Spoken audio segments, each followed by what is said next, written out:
It's Monday, December 23rd, 2024, and this is episode 325 of You Can Bet on That.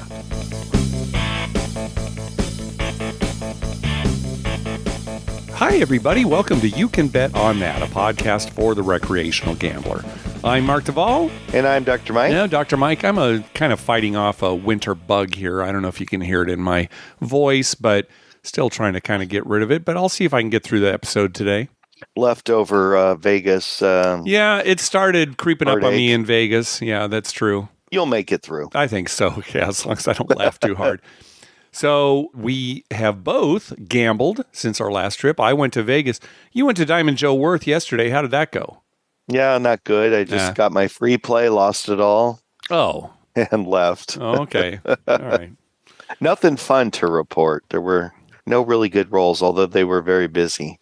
All right. So that's your report. Why don't I talk about Las Vegas then? Because I have a little bit more to say. I hope you have something exciting.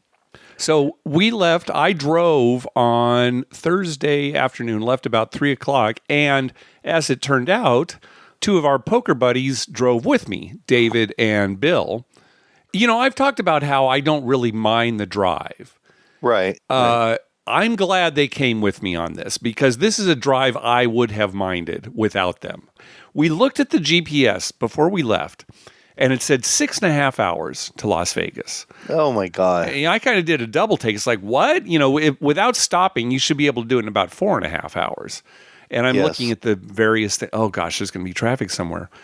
It even offered an alternate route to Vegas, you know, heading out to the east, out by El Centro. Like Laughlin and yeah, like we used to do that.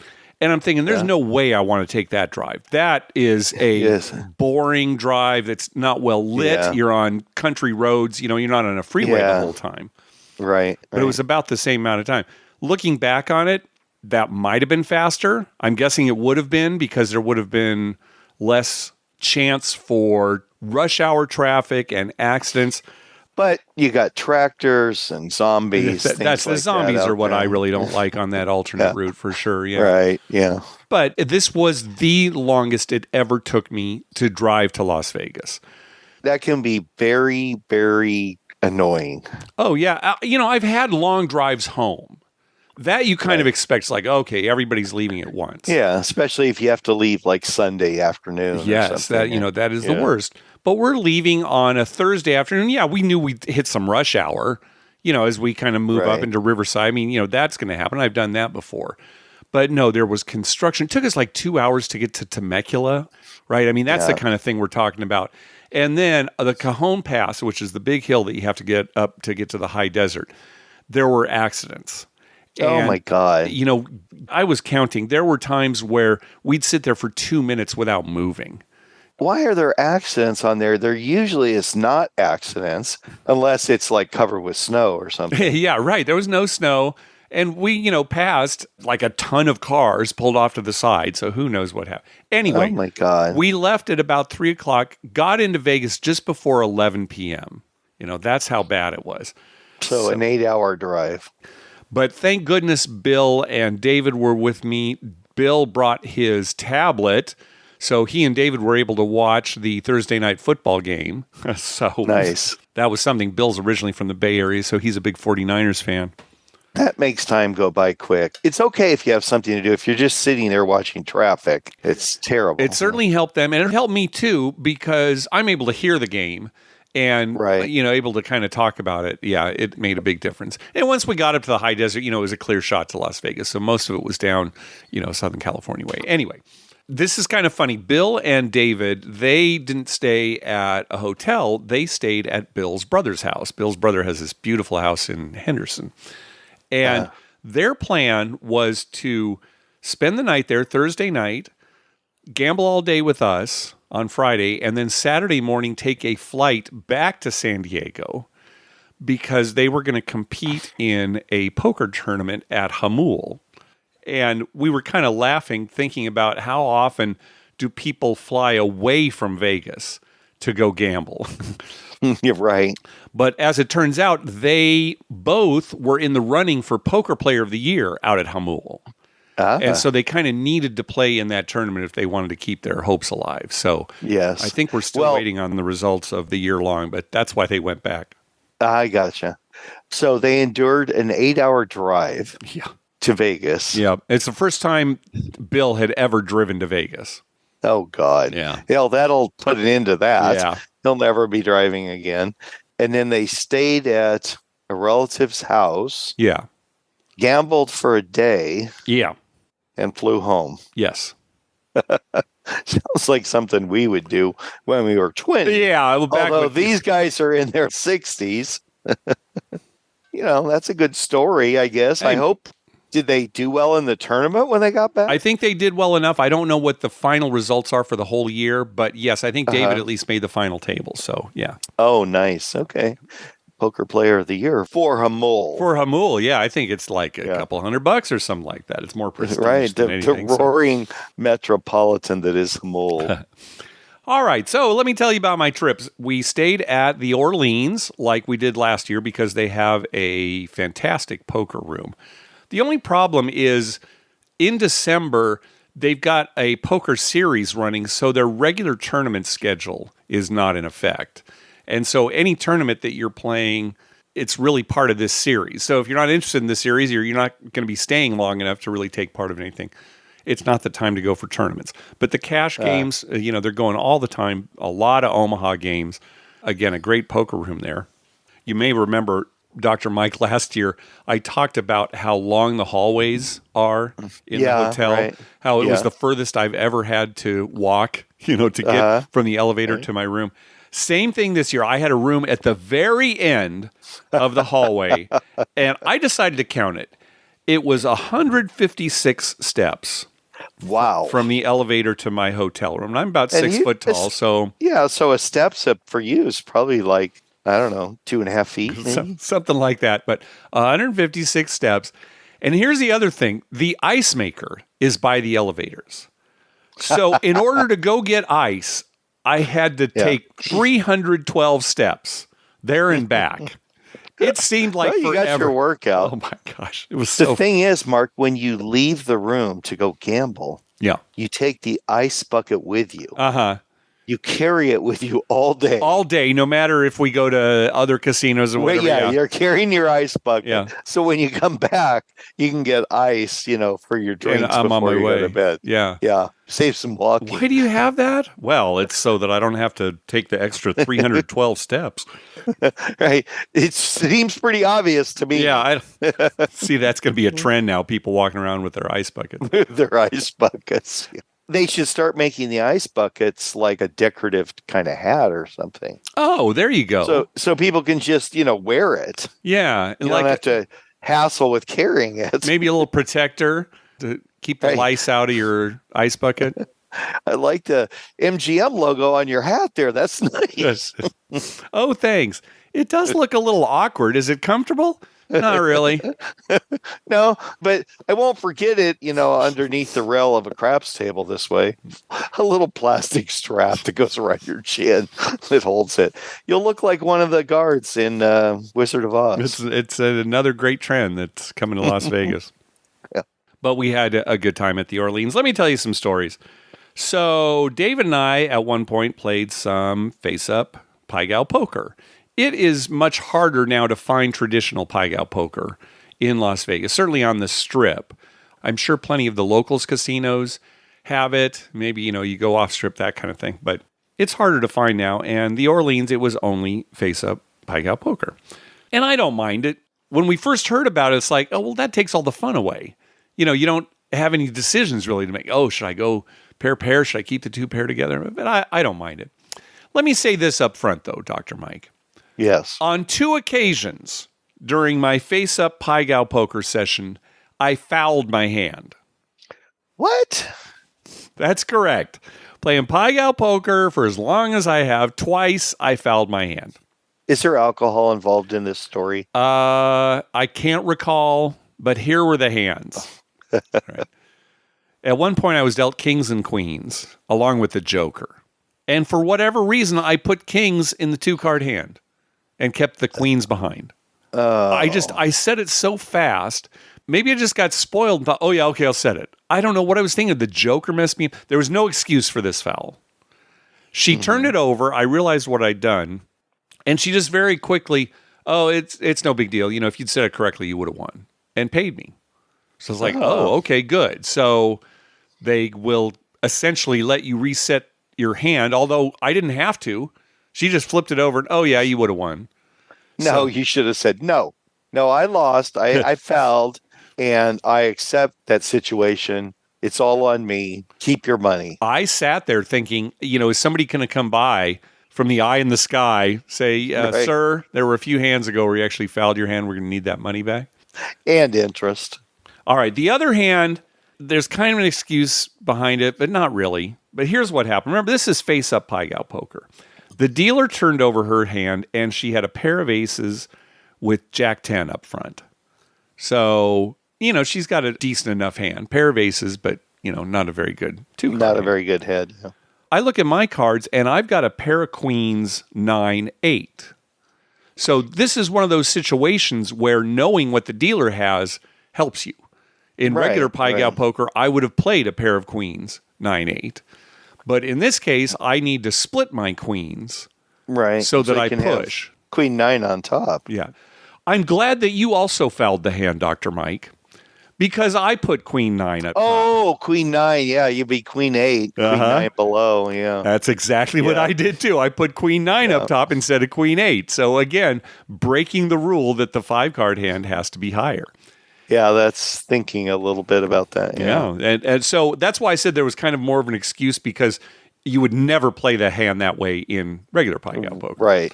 Right. But in this case, you know, she flipped it over, you just kept going. Flipped it over, saw that it was pushed, kept going. Didn't even see that it was fouled.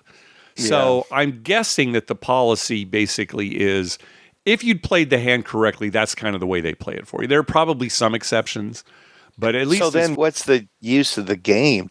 The only thing you're doing then is putting a bet out there. Dr. Mike, that's a great argument for why face-up Pai Gow Poker is bad. Yeah. Right? Because there is no decision involved. And I understand why people don't like it, because it's taking away a very important part of the game for them. That is deciding how to play your hand. Yeah. Right. Yeah.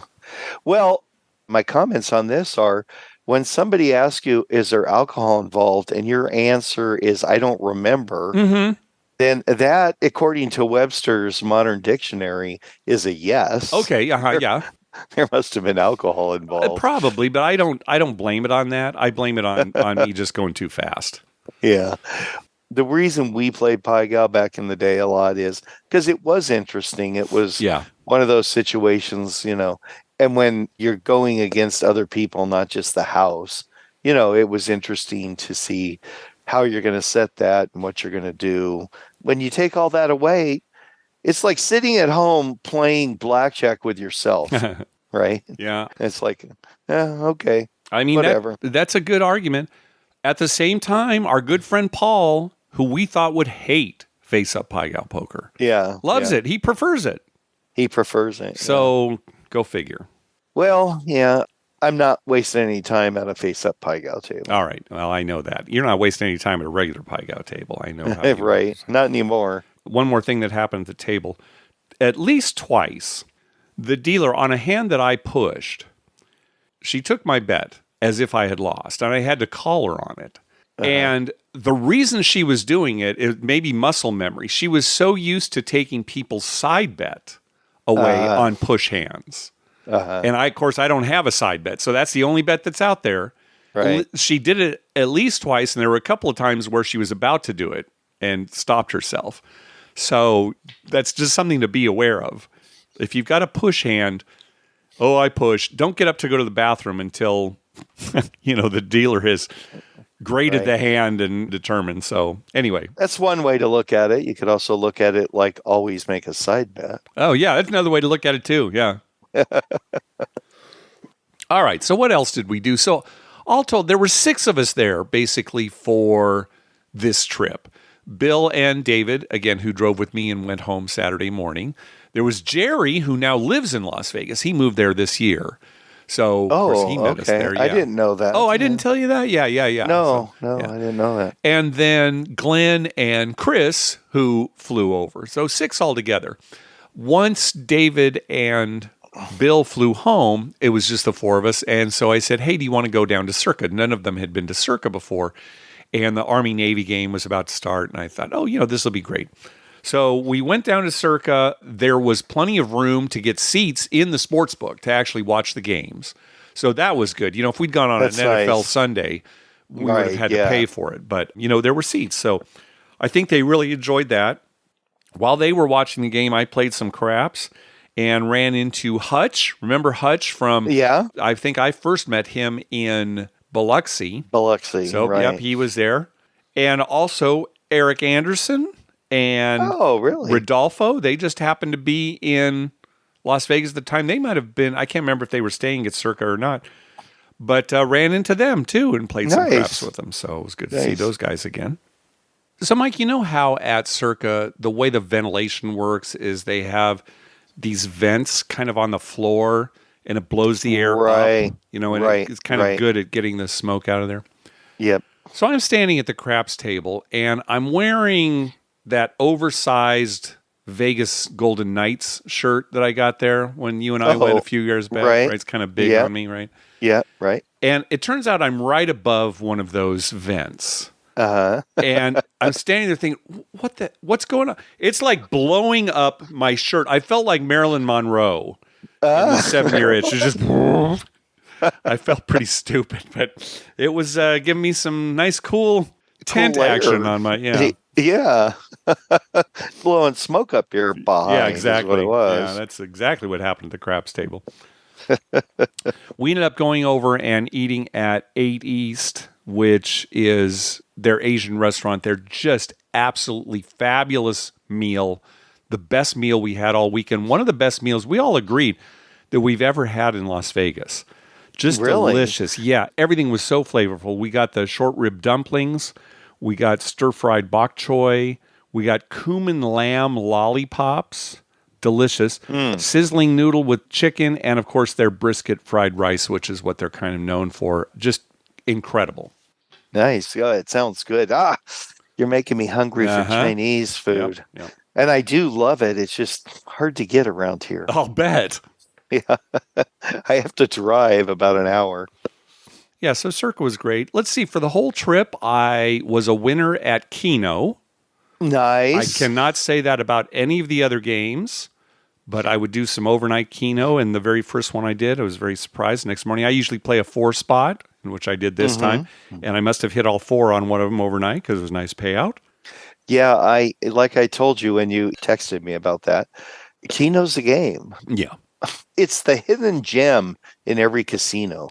24/7 at the Orleans. Nice. A live game is preferable. Oh, oh, yeah. Compared to just sitting at a machine. Oh, absolutely. Yeah, the live game. I mean, there's a lot of action going on. Yeah. Well, one of the highlights of the trip on Sunday, Glenn and I decided to play in a TORSE tournament at Wynn. Now, what is TORSE? TORSE is a structure where you're actually playing 5 different games. You rotate. You've probably heard of horse before, but this is TORSE. So the first letter in horse stands for Hold'em. They eliminate Hold'em from this for TORSE. So the T in triple draw? Triple draw, yes. Deuce to 7 triple draw. Yeah. And then the O is Omaha 8 or better. The R is Raz. The S is 7-card stud. And the E is stud 8, which is basically 7-card stud high-low split. And, of course, it's limit. To play all this no limit would be a little rough. A nightmare, a limit. We really enjoyed this. Neither one of us cashed. But, for me, I always kind of struggle with poker in the casino, especially if I'm not playing with my friends. And do I get bored? That kind of thing. This was great because the games kept changing. And you kind of had to stay on your toes, right? It's a mental workout because the games change and it's easy after a while to get like, now what were we playing again? I know, especially since you're playing 3 different 7-card stud games. you can Right. sometimes forget which game you're playing. Now, they had these big placards on the table to show what game you were playing at any time, so you could always look over there. But Yeah. if your mind's wandering or something, suddenly, Yeah, I no, got the it's not nuts. it's not a game for somebody who's wants a nice, relaxing setting. It keeps you on your feet. So TORSE, it was actually part of WPT. We really enjoyed that. A couple more stories here. Again, not a winning trip, but definitely did have some fun. I played craps on the two best rolls of the whole trip were the very first roll when I got there that I rolled myself, 3 or 4 points, something like that. And the very last roll on the Sunday night that we were there. Guy got on a roll, made some points, I made a little money, and then I cashed out. So those are the only two really interesting rolls. Some things that happened at that last table. So the dice were about to be sent to a player who had gotten there during the last shooter. And this new player was a don't player. Oh, okay. And it was his turn to roll. And the guy who was next to roll after him was making a big deal with, no, it's not his turn. You know, he just got here. It's not his turn. Made a big deal about it, even though he was wrong. Right.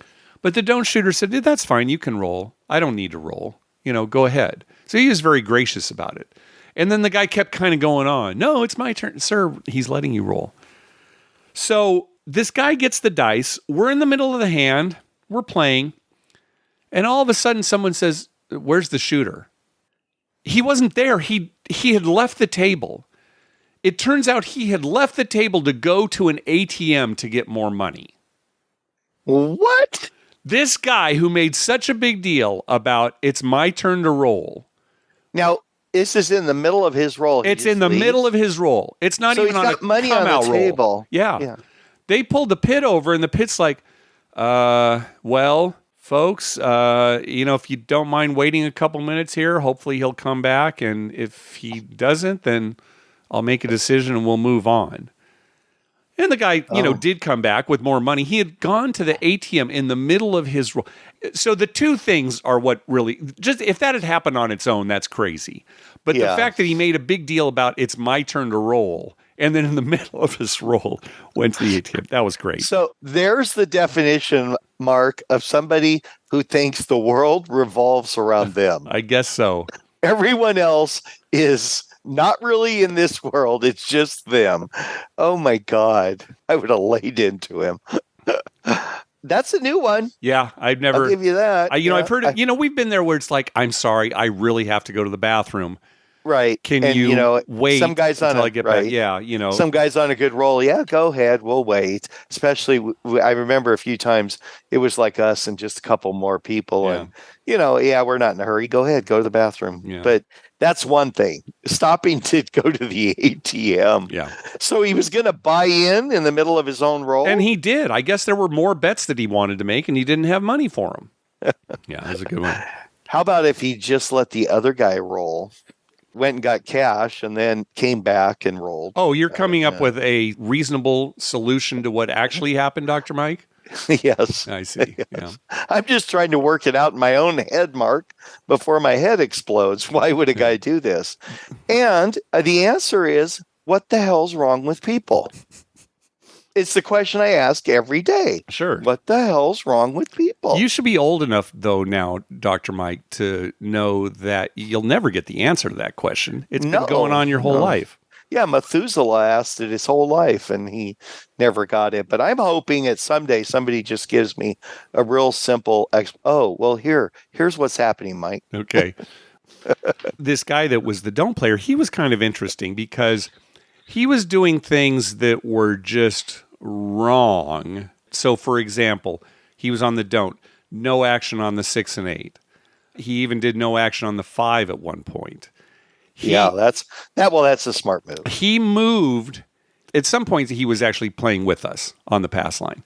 He moved his odds bet from behind the pass line, the point was 6, and gave it to the dealer to make a place bet on the 6. And so he and I started talking. He was really a pretty good guy. He said, I know it's wrong. Mathematically, it's wrong. It's not the right thing to do. I'm superstitious. I do all these things. I know that mathematically they don't make sense. And I said, okay, So you know that you don't know what you're doing. And he said, yes, that's it. Well, and now, see, I can respect that guy. Yes, exactly. Because he knew. It's like somebody knowing they have a problem, they just can't help but do it. Yeah. And that actually is logical, right? It's like, well, I've got this problem. I can't stop doing it. Yeah. So, at least I'm going to own up to it. And then one more thing that happened at that table. We had a very good cruise the whole time. And I always like when the dealers have certain lines that they use over and over. And at one point, this one player was, colored up. And he turns to the dealer and says, oh, where's the cashier? And the dealer said, oh, it's right over there on the left. Hurry up before they close. And I was just laughing at that because, if somebody wasn't used to casinos, maybe, I've got to got to get over I don't want to do it before they close. Of course, they never close. Now, I shouldn't say never. I remember, when we were staying at Harrah's in Lake Tahoe, there was a point where the cashier closed and you had to walk over to Harvey's, to cash out your chips. Right. Yeah. So, you had to go to Harvey's because they were open 24/7. But I thought that was pretty good. Just, a little line they throw out there. It's right over there. Hurry up. Hurry up. They're waiting. They're holding it open for you.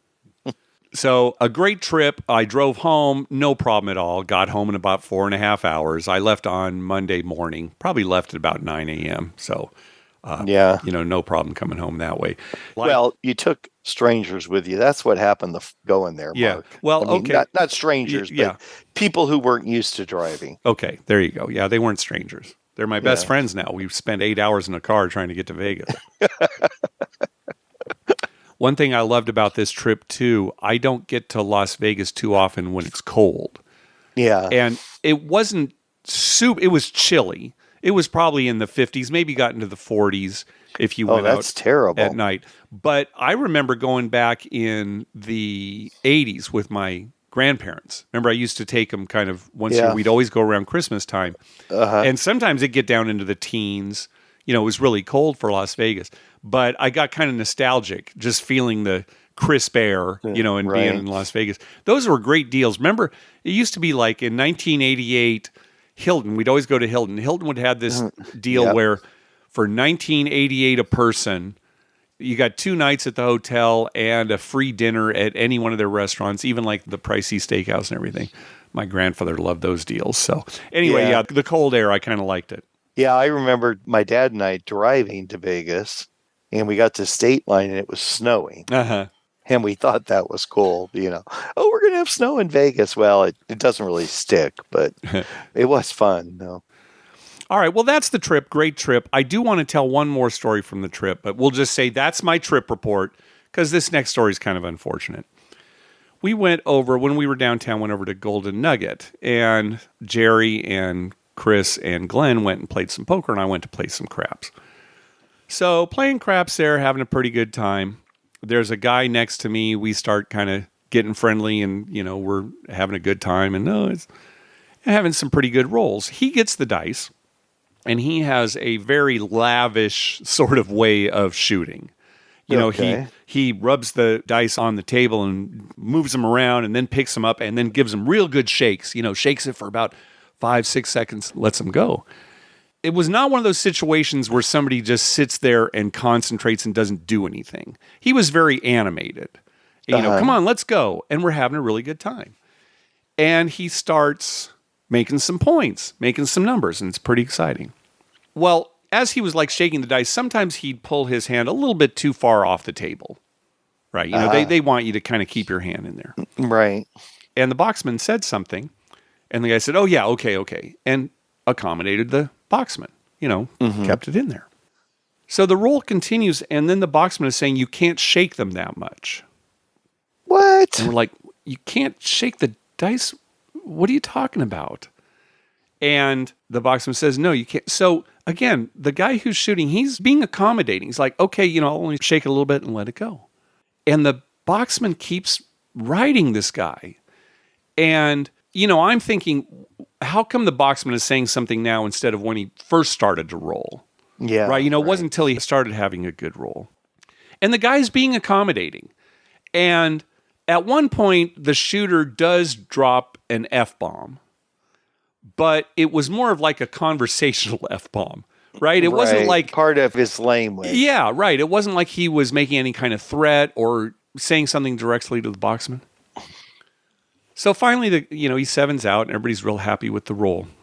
And suddenly there are 2 security guards by him. They're trespassing him. They are 86ing him from the casino. Are you serious? For a year. And everyone at the table is just incredulous, except for this boxman. Even some of the dealers were turning to security and saying, no, don't take him away. He didn't do anything. Everybody at the table is behind this shooter. Nobody was mad at the way he was doing it. So, I mean, this was just ridiculous. I said, forget it. Color me up. Yeah. Right? I am out of here. I had told the shooter about our podcast. And I gave him our card. And I said, if you want to call into the show to talk about this, please do. Because this was ridiculous what just happened to you. And if you're listening, I never got his name, in the course of all this is going on. Yeah, please call in if you'd like to. But I'll tell you, Dr. Mike, I've always been on the fence as far as Golden Nugget goes. We even talked about it, I think, a few episodes back. Right. This pushed me off the fence. I'm never going back to Golden Nugget. And you know what, Mark? I don't think I will either. That's ridiculous. Yeah. It really is. We've had some instances there where I know you, over the years, really, when I say let's go to Golden Nugget, you're like, I don't know. Yeah. I won't go there anymore. Yeah. Now, this kind of ticks me off a little bit, and then past experiences, but why? I can go to Circa. Yeah, right. I can go across the street and have a much better time. I don't know what their deal is there. I mean, what was that boxman? What was his real motive? Way to drive away business, Golden Nugget. Yeah, and it was just the boxman. Yeah. Well, we've talked about it. So, you can just have one bad employee can mess you up for, your experience. And usually I'll give a place another chance. But Golden Nugget, we've been going there for years. And like I said, I'm always torn. And I'm not torn anymore. Yeah. All right. Anyway, sorry about the bummer story at the end there because it was a very good trip. And it's probably something we're going to be doing every year. Oh, good. Yeah. All right. Well, remember you had asked a question a few episodes ago about how much law enforcement cares about bookies, small-time bookies. And we did get a response from a law enforcement officer in Utah. We got another response here. I'm going to read it to you. I've been with the same department in Texas in a city with a population of just under 1 million. During a part of my career, I worked in Vice, and at the time, our primary focus was on illegal gaming. But I can tell you that a majority of the game rooms we closed down were because of supplementary issues that were going on. Drugs, prostitution, etc. And that's kind of what you were getting at, Mike, too. Right. As the saying goes, the squeaky wheel gets the grease. I can only think of one bookmaker we went after, and that was due to, once again, other crimes at play. Even then, we were not interested in his customers as much as we were interested in the other crimes committed. So while I am not telling you to make illegal bets, I really don't think law enforcement has much interest in a couple nice guys making minimal bets as research for their popular podcast. So even in the first part of his email, he was talking about how they were closing down game rooms. So, it's maybe there was some bookmaking going on, but it wasn't like they were going after a bookmaker. It was more like, okay, it's a game room. There's a lot of other stuff going on, etc. Yeah. And then the end of his email, this is kind of funny. He says, if Dr. Mike starts to log his gambling, which we all know will not happen, then just remind him that all of the documentation is what we refer to as evidence.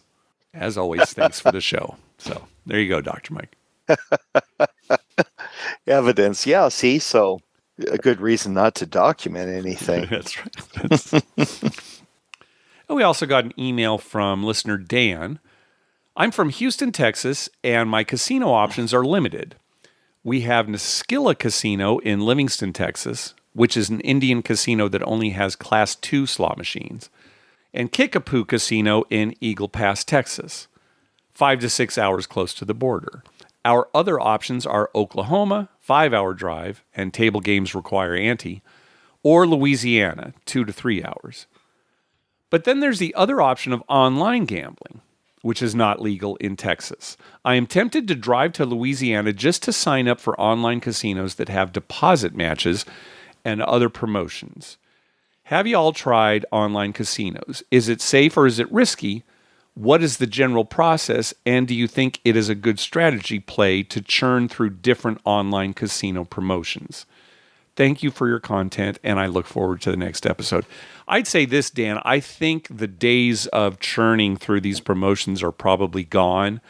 They existed in the early 2000s and maybe mid-2000s, but unless you're talking about brand new sports books entering a state, right? I don't think it is worth it. Certainly, even if you were to drive to Louisiana and take advantage of some sign-on bonuses, which I don't think they'll be that great, it's not like you can come back and play online in Texas on those signups, again, because it's not legal. So have we done it? I've never done online casinos. I think if they are licensed in the state where you can play them, then sure, I think they're fine. But for someone who lives in Texas, I don't know if that's really an option for you that you want to pursue. Yeah. Dan, I just drove yesterday 2 hours down to Iowa to go to the casino. So if I was you, I'd take the 2-hour drive to Louisiana. Yeah, Louisiana. We're sorry. We know what that's like. It used to be for us, Las Vegas was the closest when we wanted to play, and that was, a 5-hour drive. So who knows? Things may change for Texas. They certainly are talking about it quite a bit. Yeah, it seems like they're lagging on that a little bit. I can't believe that a state as populous as Texas could not use the revenue. Yeah, something might change. On a similar note, yesterday when I went to Diamond Joe to get my free play, I realized I had forgot my card. So when I got there, I had to get a new card. So there were a couple of people in line in front of me, and one of them was a guy who had never been there and wanted to get a card. And she explained to him that being a first time in that casino person, he would not be getting any sort of bonus money or any kind of gift or anything from the casino. But if he used his card everywhere he played in machines or tables, then they would evaluate his play and be sending him a mailer or something with some pre-play on it. Okay, so nothing up front. Nothing a lot of places have sign-up bonuses, but not here. Right. Okay. Yeah, no sign-up bonus, but they will evaluate your play after your first day there, and they will send you something, so that you can come back, and you'll definitely get some pre-play of some amount. Yeah. Now, I'm thinking to myself, I'm standing behind the guy, and I'm thinking, well, wait a minute. His first time here, what if he's just passing through? Mm-hmm. That doesn't really help him. He gets back home in Arkansas or something, and he gets a mailer for, $20 free play or something. I don't know. It just seems like, well, that's kind of tight. Why not give the guy like $10 free play? Yeah. Or something, that's right? usually what happens. Who knows? Their marketing department, it's up to them, I guess. Anyway, I was just sitting there thinking, wow, that's pretty tight on a casino's part. Really. I mean, I know how business works, but give the guy like $10 or even $5. We've done it where we got $5, right? Yeah. I mean, it's like, okay, big deal. But the difference is, if you're at home and you get a flyer for $5, it's like, well, I'm not going to make the trip. But if you're already there and they're giving you $5, okay, great. Right. I feel appreciated. Give them a $10 food voucher. Yeah, something. Right. So they can go to the hamburger place or Subway or whatever, and just get a sandwich, right? You'd be like, oh, great, I can, get a sandwich. Yeah, anyway, so that Dan's kind of reminded me of that when he was talking about how, you're going places and you got a long ways to drive. You get there, there's no incentive. Yeah. Yep. So, Dr. Mike, we have some phone calls. I'm thinking I'd like to save them for our next episode. Plus, my voice, I've been editing out most of my coughing, but I've been struggling a little bit trying to get through the episode. It's been like a constant cough for you. I mean, people aren't going to hear that after you edit it, but yeah, Mark has had to say a few lines and stop and cough. Yeah. So, plus, now that we're in the holidays, I'd like to make sure we have enough material for our next show. And of course, we always lean on our listeners for that. And maybe if we save those phone calls, then we're guaranteed to talk about things next time. Yep, that sounds good. All right. Well, we want to thank some people for some recurring donations. From Nathan, from Brian Dancer, from Brian and Sarah, and from Josh. Thank you very much for those recurring donations. We also got a donation from listener David. Heading to Vegas Saturday with my buddies and listening to some of your old casts to get in the mood. A donation seems in order. Thanks for doing what you do. Oh, well, thank you very much, David. Yeah, hopefully you're having some good luck. Also, a donation from Andrew. Hey, Mark and Dr. Mike, sending some good juju your way before me and my friend Mark's annual trip to Shreveport. We'll be catching up on your episodes on the way. Thanks for all the great work, Andrew and Mark. All right, very good. Great. Good luck. Good luck, guys. Yeah. Also, a donation from Pat G. Karma donation for upcoming annual post-Christmas Atlantic City trip. Thanks, Mark and Dr. Mike, for all you do. All right, good luck, Pat G. in Jersey. Yeah, I wonder what post-Christmas in Atlantic City is like. Chilly, a little chilly, probably a little windy. Well, yeah, cold, inside. But are you going to be crowded, do you think? I don't know. Post-Christmas. So is that the weekend between Christmas and New Year's? I imagine it'd be, not too many people and be able to get on tables. So. Well, maybe a lot of people, I don't know. I think it's probably like in Vegas, like a lot of people show up for New Year's. Right. But then maybe, before and after, not so much. Yeah, that's true. Yeah. And finally, a donation from Troy. Karma donation for a 4-night stay at Fontainebleau and downtown, in between the Cowboys and Christmas. Always love your guys' content. Well, thank you very much, Troy. Yeah, a lot of Cowboys in Las Vegas when we were there. The National Finals Rodeo was not taking place at the Orleans, but they did have barrel racing going on there that I don't think was associated with the NFR. Just they have it at the same time thing. Just to, kind of take advantage of them all being there. So, of course, all the Cowboys, very polite. Great to have them at the table. Yeah, it was great. Wonderful people. And barrel racing, that's mostly females, too. Right? Yeah, a lot. Yeah. Oh, their cowgirls were everywhere, Dr. Mike. That's like a young man's dream, Mark. Hey, at the top of our webpage, you'll find a link to our store where you can buy You Can Bet on That merchandise. Also, you can find a list of all the gambling-related shows coming up on American television at youcanbetonThat.com/TV-listings. And we've got a list of gambling-related movies at youcanbetonThat.com/movies. We'd love to hear from you. Call our voicemail hotline at 951-292-4377.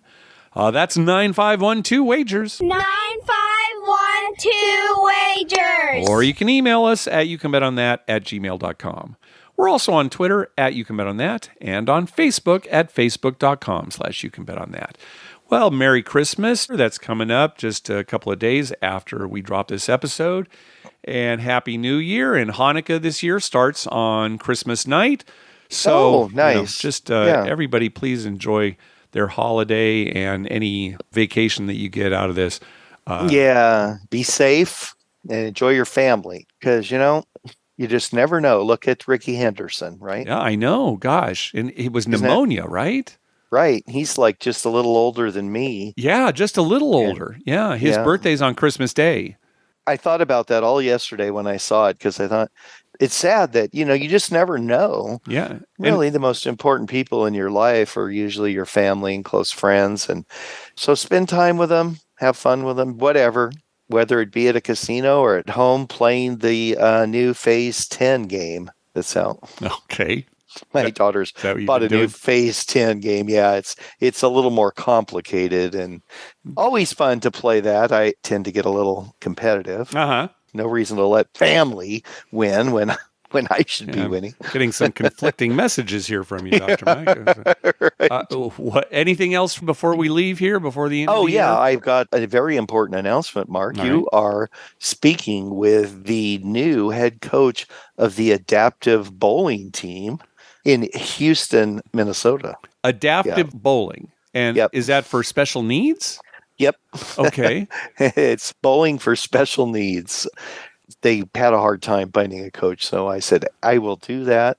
Even though bowling now for me is very difficult. Yeah, you can't really do it. But in your day... I can't really bowl, but in my day I could. You were a good bowler for sure. Yeah, so it's fun too. There's one little girl, Abby, Down syndrome, and for an hour she will constantly bowl. She can't wait for the ball to return. That's great. And then she'll pick it up and bowl again. And she won't stop to eat. I bought pizza. She won't stop to eat the pizza. She just wants to bowl. And she loves it. So I get a big kick out of that. But yeah, it's fun. So, anybody who is interested in stuff like that, there's plenty of ways to give back. Oh, that's great. Good. Well, congratulations, Dr. Mike. I appreciate that. Yeah, I'm looking to, maybe move up in the ranks. Sure. Yeah, get some college that needs me, that wants to pay me like $3 million a year to be the coach. All right. Good luck with that. Yeah, you'll see me on ESPN, I think. Yeah. All right. We'll talk to you next year, everybody. Thanks for listening. Yeah, Happy New Year.